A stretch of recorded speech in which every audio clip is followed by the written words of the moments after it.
So every once in a while I think that I should start like a Booktube channel or something.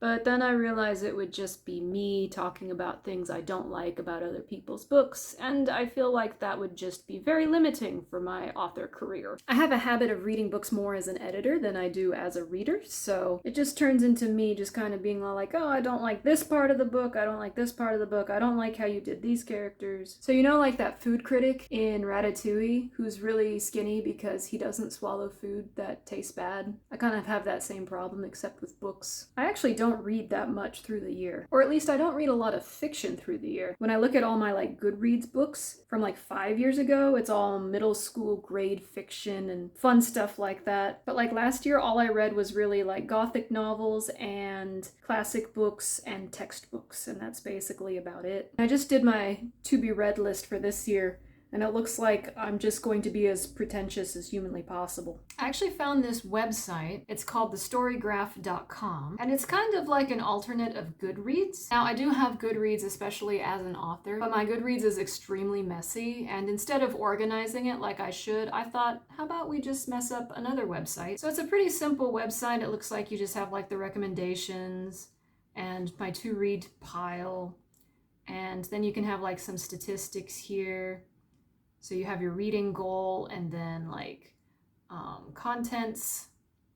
You can look at these sort of different things like mood and pace and length, fiction versus nonfiction, and it makes a little graph for each one, which is pretty cool. Now, it doesn't look like it automatically connects to my Kindle, which is kind of a shame, but it's actually probably a good thing that it doesn't connect to my Kindle, because I have a habit of starting books and then leaving them in the currently reading pile and then just never finish them. And so I think in Goodreads I have like, I don't know, 80 currently reading. I'm not. Why don't we look at my actual current reads? These are my actual current reads. I have one school book here for my theology class, and then I have an ethics book that I've been going through, and the answer to Job, the book of Job from the Bible by Carl Jung, and then 33 Strategies of War. So this basically sums me up as a person. I'm about a year into my master's program of philosophy and theology. I've decided that my main focuses that I really like are Nietzsche,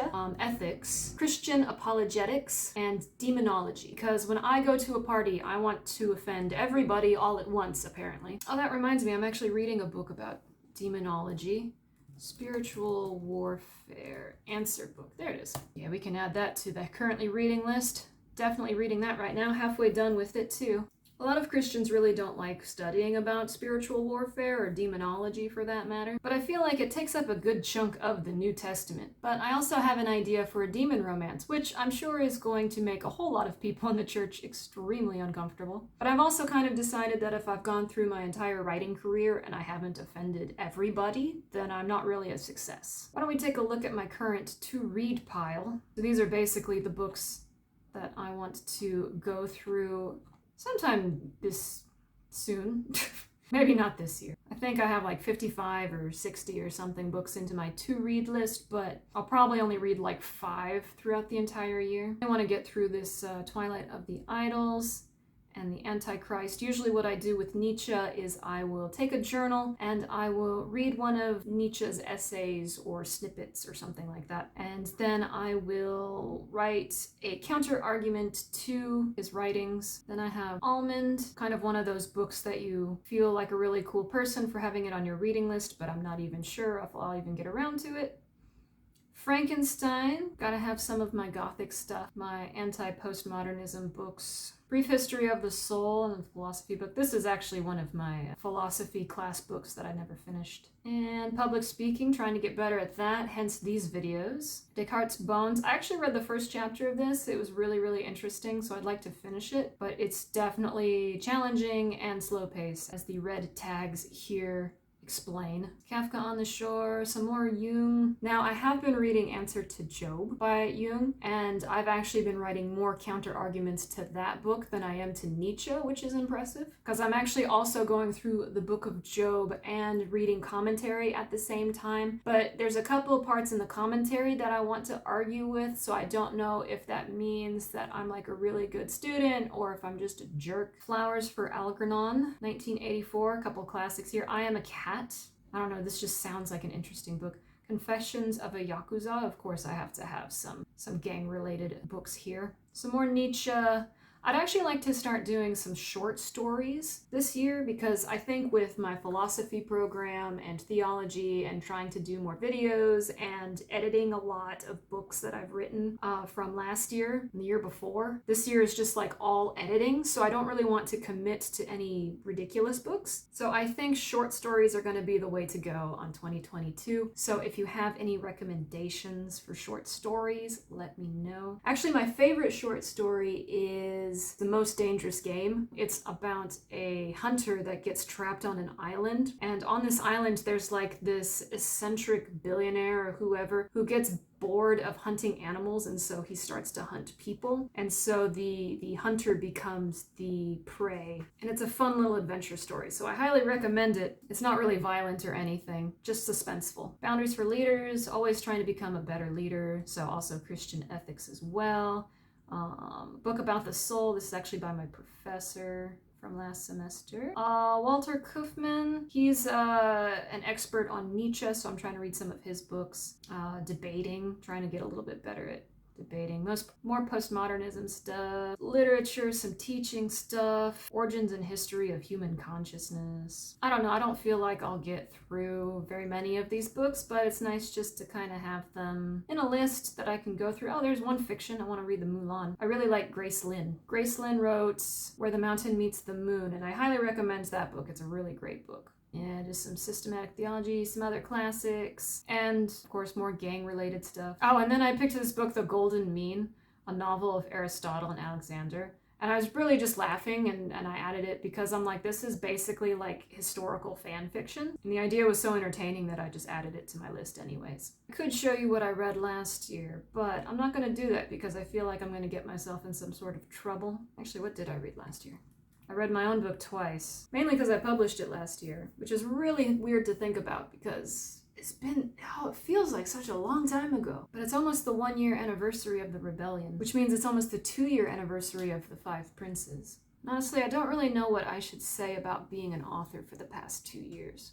When I first published The Five Princes, I made a joke that I wasn't famous yet after debut. And I don't know, I've spent a lot of time thinking for the last couple of years what I think success really is and how I want to define myself as a successful writer. And I don't really feel like fame is the ultimate goal of being a writer, because if I wanted to be famous, I totally chose the wrong artist path on that one. But it is sort of difficult when you're an artist, if you're a writer or musician or anything of that sort, and you put so much work in, and then you don't really feel like you get much of a response in return. And then you just hear about people that get like this wild response to something, and they're blown away by it, but it still doesn't really register, and it doesn't really make them feel successful. It's just kind of a surprise joy, I guess. But even so, it's still nice to have some recognition for your work, no matter what kind of job it is. So I'm not really sure if I would call myself a success yet. I would definitely say that I'm going in the right direction. But even if down the line I do become successful, there's still the probability that I won't recognize it.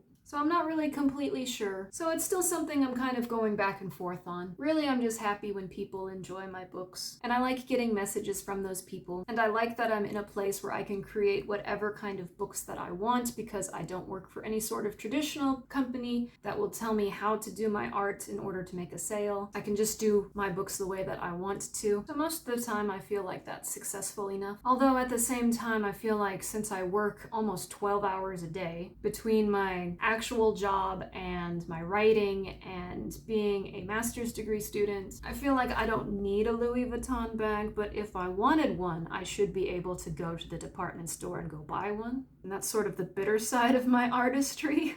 I don't know if that would be considered greed, to at least feel some sort of compensation for working hard. I don't really know if that looks like fame, or if that looks like monetary gain, or if that just looks like achievements and awards. I feel like all of those things are extremely fragile, however. So that's kind of where I am after 2 years of publishing. Just sort of thinking about what I want my career goals to be and what kind of success I want to have. I published my first book in 2020, and actually 2020 wasn't a bad year for me. Actually, 2020 was one of my best years, to be honest. That was the year I published my first book, book, and it was when I got accepted into grad school. Actually, a lot of good things happened to me that year, and I saw a lot of blessings in it. And then 2021 was just exhausting. I published The Rebellion in February, and then I lost my job, and then I got transferred to Seoul, and so I had to like readjust. And I think just all the readjusting and stuff me really, really exhausted. And I don't have too many fond memories of it. However, I did write a list of all the good things that happened to me last year. Usually what I try to do every year is to write all of the good things that happened to me that year, and then every 4 years on leap year, I write about everything that happened to me during those 4 years, and then I try to plan the next 4 years. So most of 2021 was just me surviving philosophy classes, but I did write my next book at 144,000 words, and I did find a copy of my book at Kyobo in Seoul. That's the bookstore here, if you've never heard of the name before. It's like the biggest bookstore in Korea, and I found one copy of my book on the shelf, and I was really, really excited. I feel like 2022 is going to have a lot in it, for better or for worse, so I'm interested to see in how my author journey will continue. I have a lot of edits to do this year. I have 2 books in edit status. I have another book that's more than halfway done with the rough draft. So I think 2022 is just going to be me doing a bunch of edits. I'm also doing more YouTube videos, and I've started a blog connected to those YouTube videos, so you can check that out as well. There's going to be a link in the description, of course. The blog is basically writing advice and tips, especially for new writers. So I've planned all that out, and I'm really excited for the first quarter. We'll see how much I actually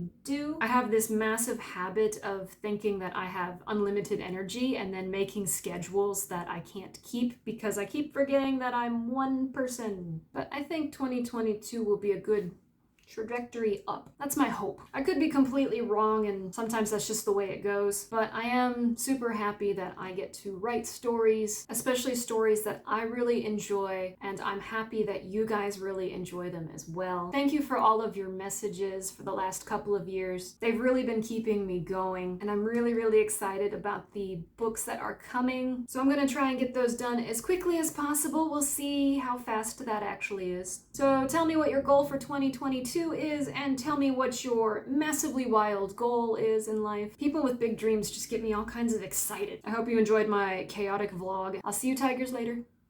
Peace.